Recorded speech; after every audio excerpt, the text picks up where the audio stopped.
Namo tassa bhagavato arahato samma sambuddhassa.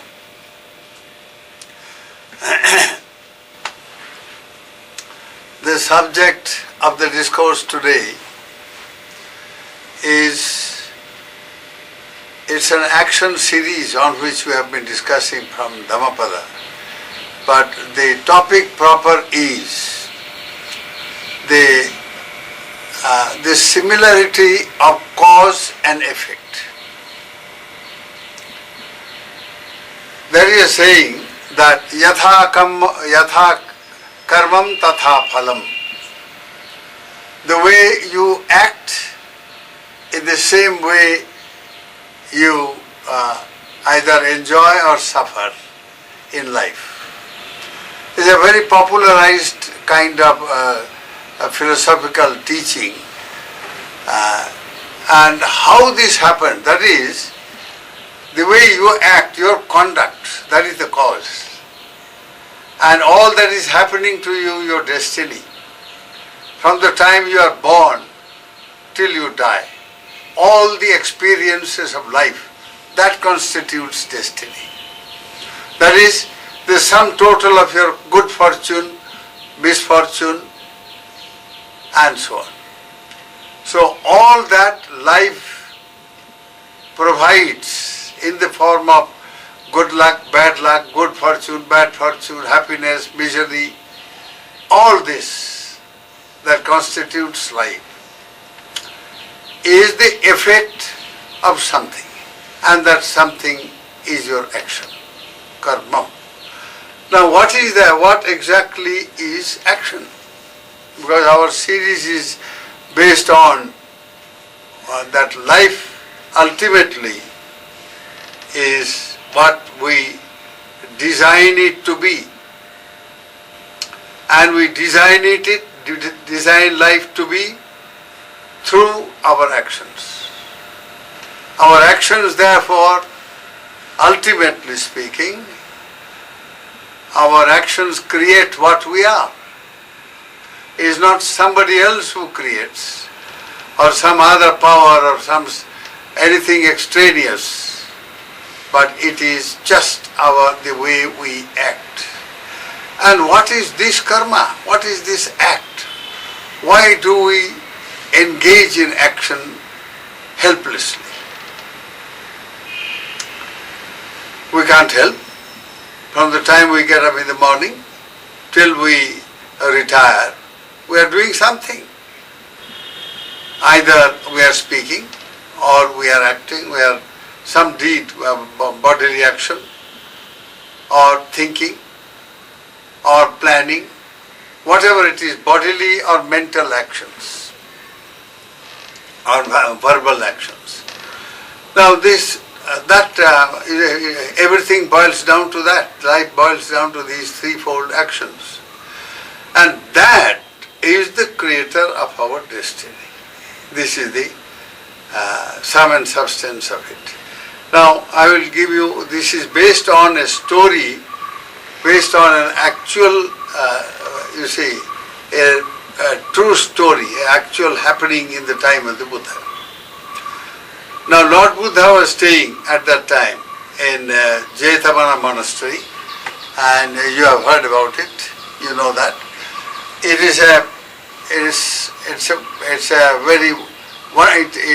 way Jetavana was offered is a very wonderful story by itself. But that's not the subject today, so we will not go into it. But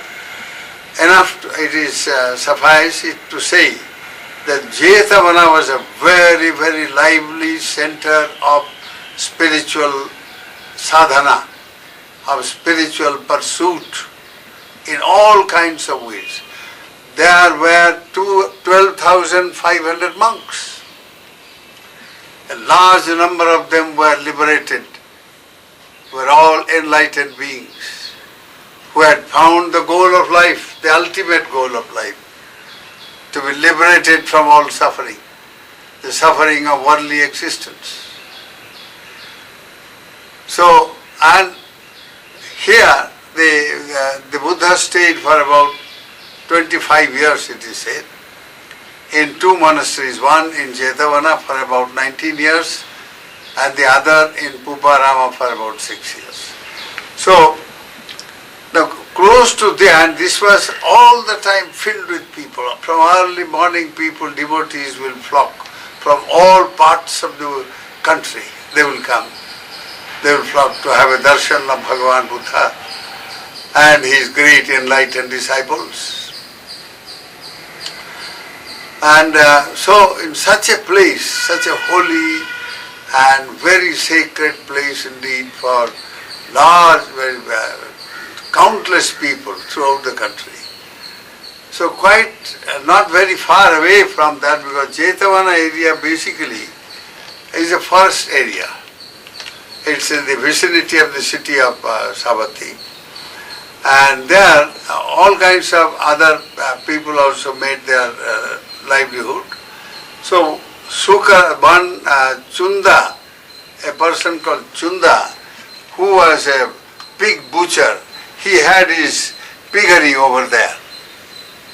He had a very big pig pen where he reared a large number of little piglings which he will bring from all parts of the world. It is said, the description is very interesting, how he procured his victims.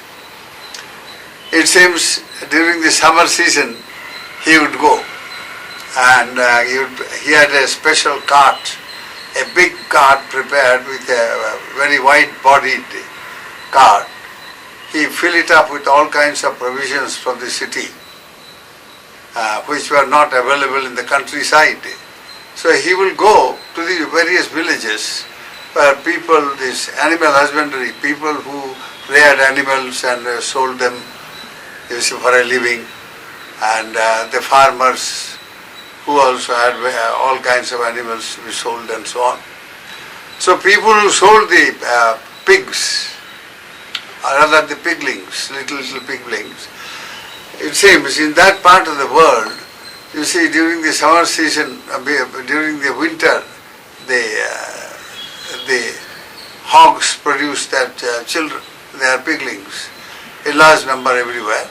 So by the time it was summer, they would grow to a little pigling, they could be taken away, because there are too many of them in a given place.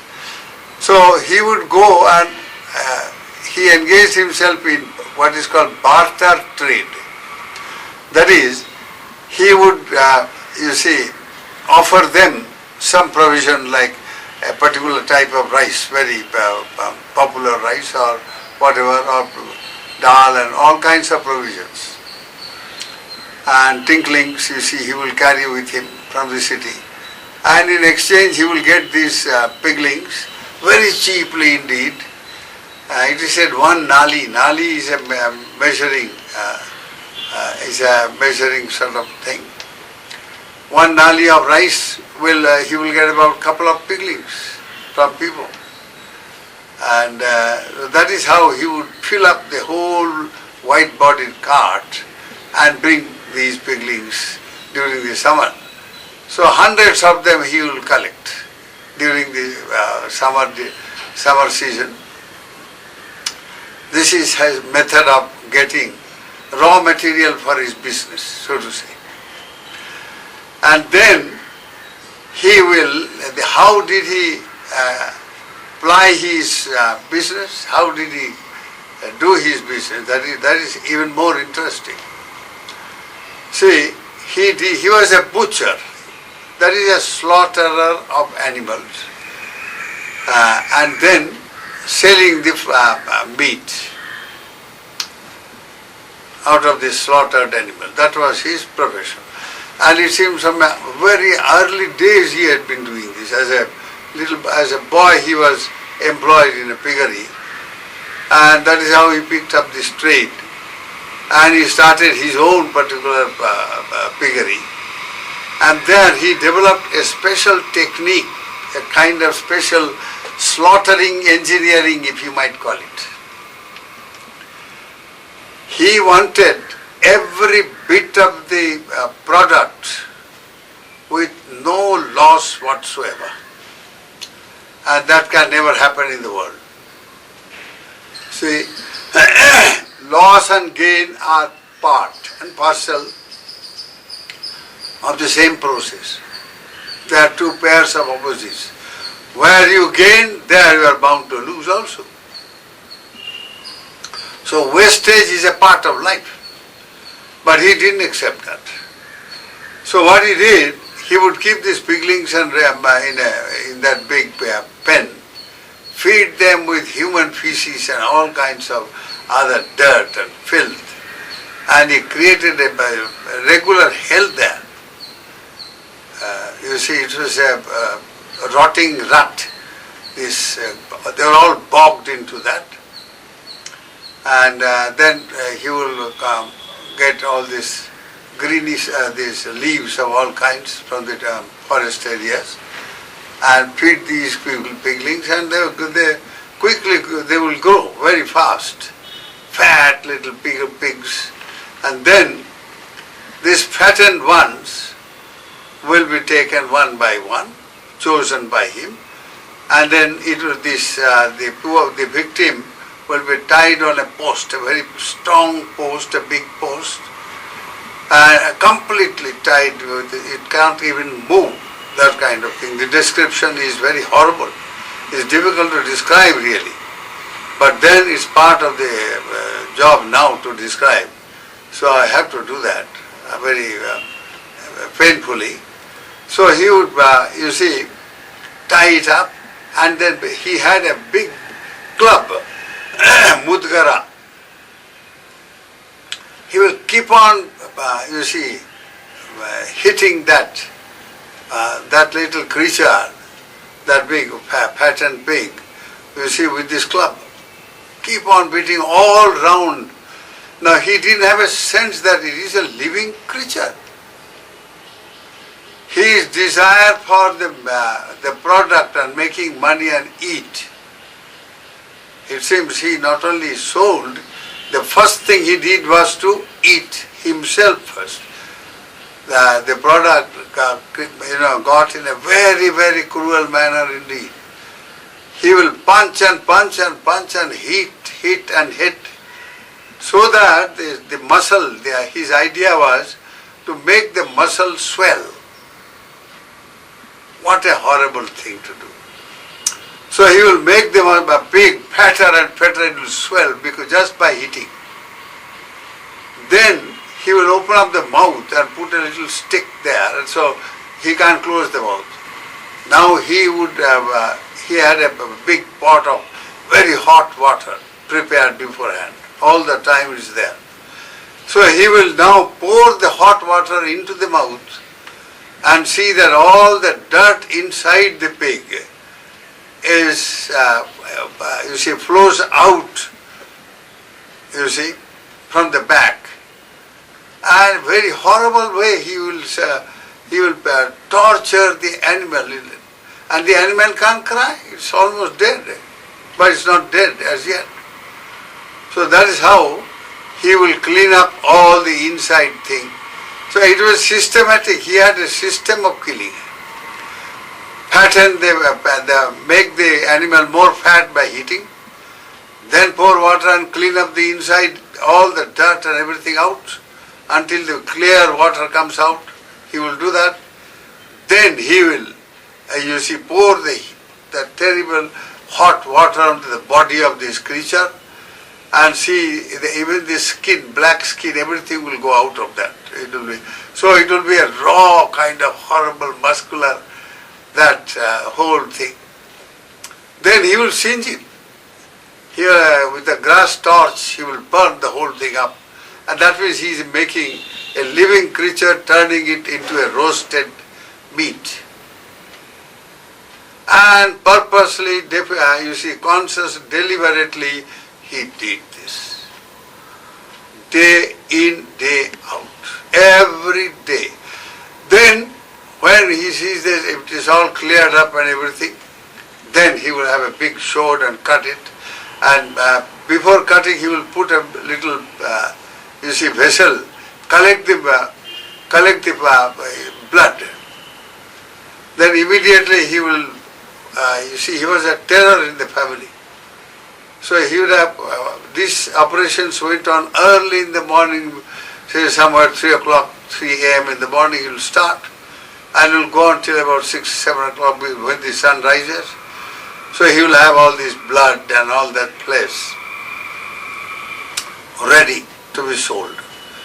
Now by 7:30 people, all the vendors of meat, and his meat had a trademark, special trademark, so to say, and people sort of liked it. They never knew how it was prepared. That product was prepared. And they will gobble it up, they'll think it's a very special treat. Such is the blinded world.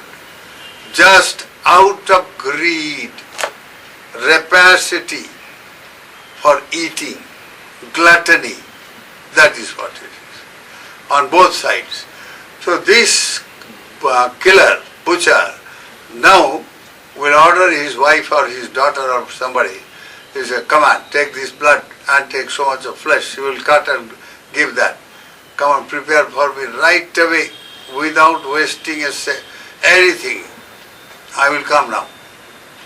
So he will have it cooked there. And then he will have some kind of dish, and with great relish, while all the others are watching in the family, this bhuta type of a human being, he gobbles it up. First thing in the morning. And he does it day in and out. Every operation, if you look at the way it's butchered and all that, the psychological state is frightening.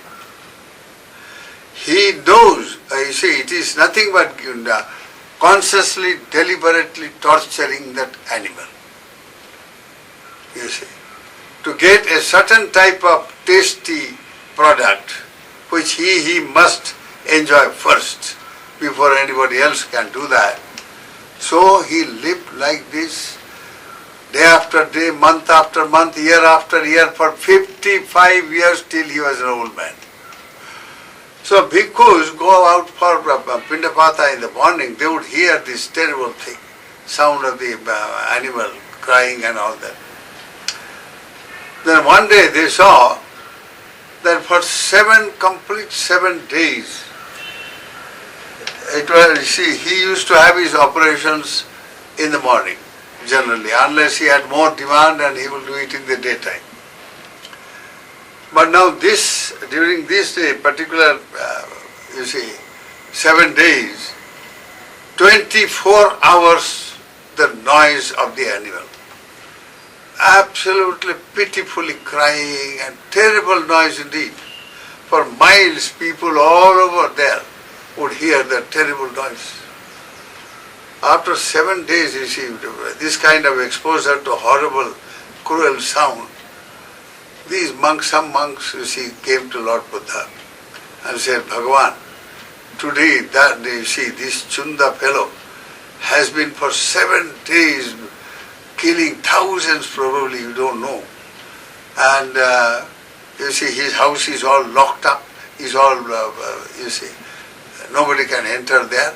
It's all closed from inside, and he is doing this day and night. So he must be having some festival or what, we don't know, but this horrible thing is going on. This sound is terrible, very frightening. He says, look, monks, the facts are very different. It is not the pig sound that you are hearing, my dear. You are hearing the sound of Chunda himself. He has been suffering. He is overtaken by what is called Kamma Surakha. You see, Kamma Sadhya, something, a kind of pre-experience, you see, of what is coming to him in future. He has got terrible, he is overcome by a certain disease, you see, where he literally he has become mad.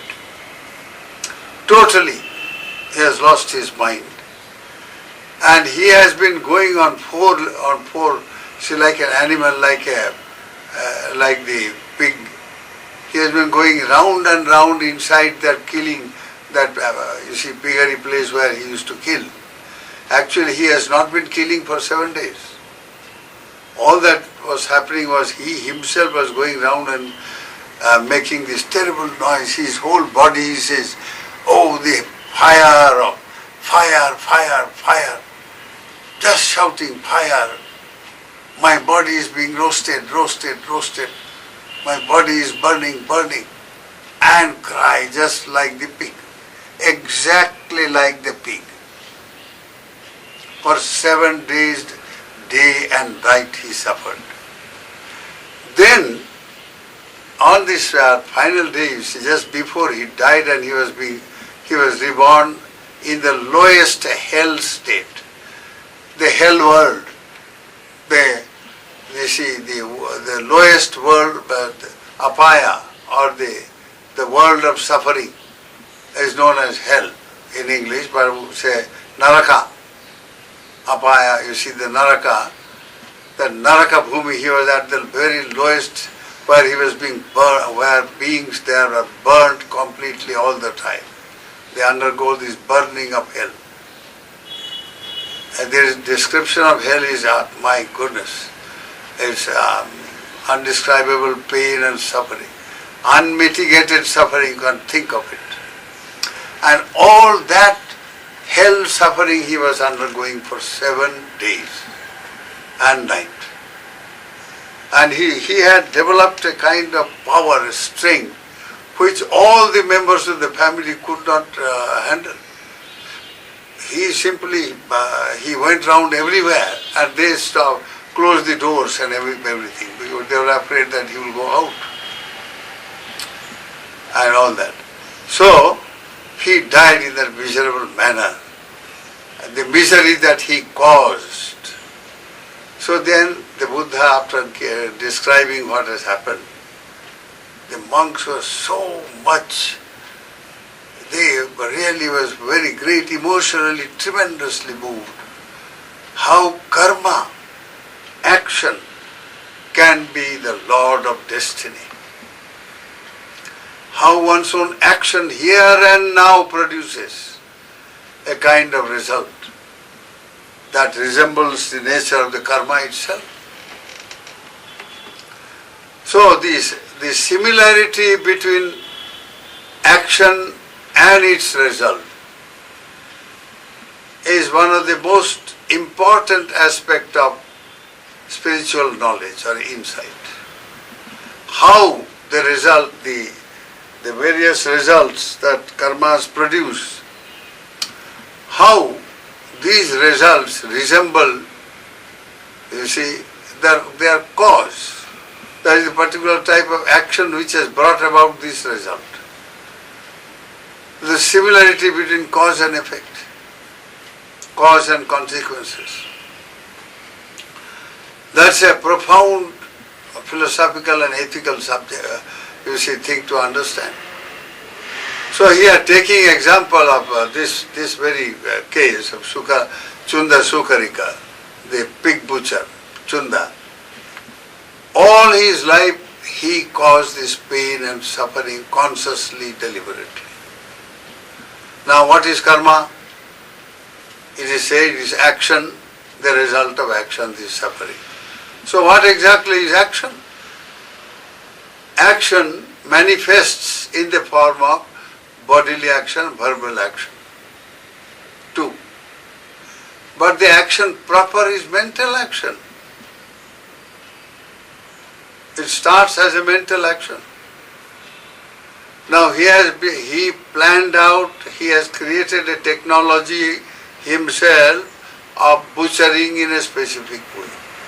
Most cruel, unthinkable, horrible way of giving pain to those creatures who are the victims. Now that pain, the similar pain, exactly the similar pain has overtaken him at the moment when he was facing death, when that disease appeared, where he lost his mind. and he behaved exactly like a pig that he was killing all his life. So the similarity between his manner of killing, the way he committed that horrible action of killing, Panatipada, and the way he suffered at the end in this very life. It was as though it was a rehearsal of what is his performance that is going to happen now in hell. He almost rehearsed all the sufferings of hell before he actually went into the hell. In the human plane itself, he suffered the hell experience. Now this, you see, Surakkata is called Kamma Surakkata. Surakha simply means similarity. That is the likeness between the cause and the effect. So, every spiritual seeker must be very seriously thinking about it. Because whatever we do, whether bodily action, verbal or mental action, there is bound to be some result of that. You see. And if we can deeply think about it and reflect on this, that what kind of result we are creating now by our this action. So the future that we are going to undergo is the future that will unfold, and we have to undergo willy-nilly whether you like or not. That future is being created now. And by what? By an action which starts as volitional, pure volition or will, or the intention to do something.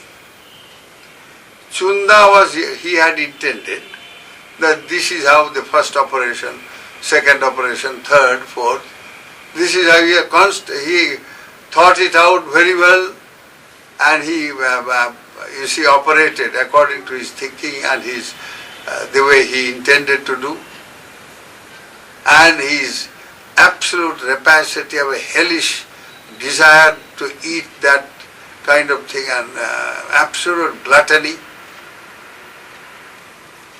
All those things are actions.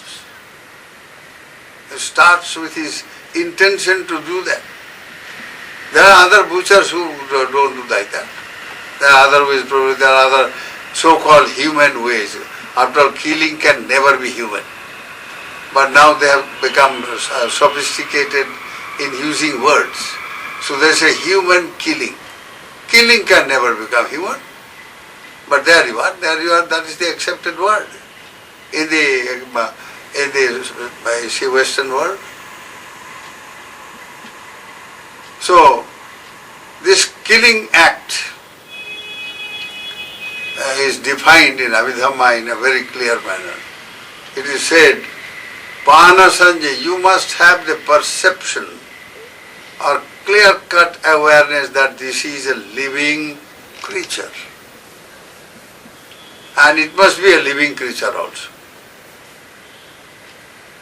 So this sense of being a living creature and to deprive that living creature of its life, Badhaka Chitta, to deprive that living creature of its life by concocting all kinds of theories and beliefs. Oh, God has created animals for human beings to eat. What a wonderful story. If the same theory is applied by a tiger saying, hey, God has created man for me to eat, no human being is going to agree to that. Yet the human beings, in the name of religion, have this kind of belief. And then they kill, they hunt, they say, it is our birthright to hunt, because God has willed it. So put the whole onus on the head of the so-called God, that you have created. God is created by man. Man is not created by God.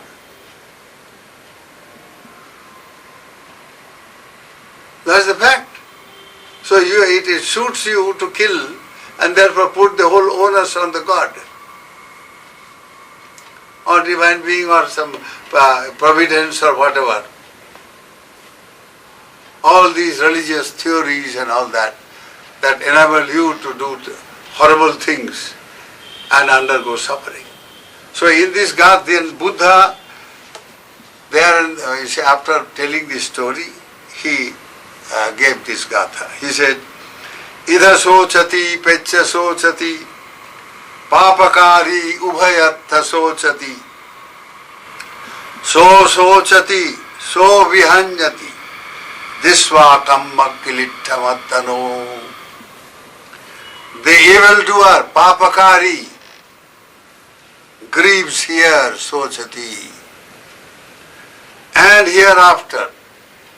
Here, pecha sochati, idha sochati, pecha sochati. He grieves in this very life, all moment to moment he grieves. And then, in the future lives also, the result of the karma giving fruit in the form of future existence, there too he grieves. He grieves in both the worlds, here as well as in future. He laments, he worries, he is overcome by worry and trouble, mentally troubled and he is afflicted in this way by his own action, whether he likes it or not. And he does this recollecting his own impure deeds. Recollecting, which simply means remembering. Recalling, remembering. Now this happens at the end, let us say. In two ways it happens. One after committing the actions. Now the action that this Chunda did, he did it absolutely mindlessly because he doesn't want to be reminded about it. So he gobbled all that food and then he kept himself busy so that he may not be troubled. So he was actually suffering from worry all the time. He says, well, I am doing this, but I can't help, he said. I am fated to do this, he says. Adrishtam, my bhagyam, my adrishtam, the unseen providence. See, this is like he was struggling from moment to moment with himself. That he can't help, he knows that it's a very painful thing and all that. Still he couldn't help, he was doing it.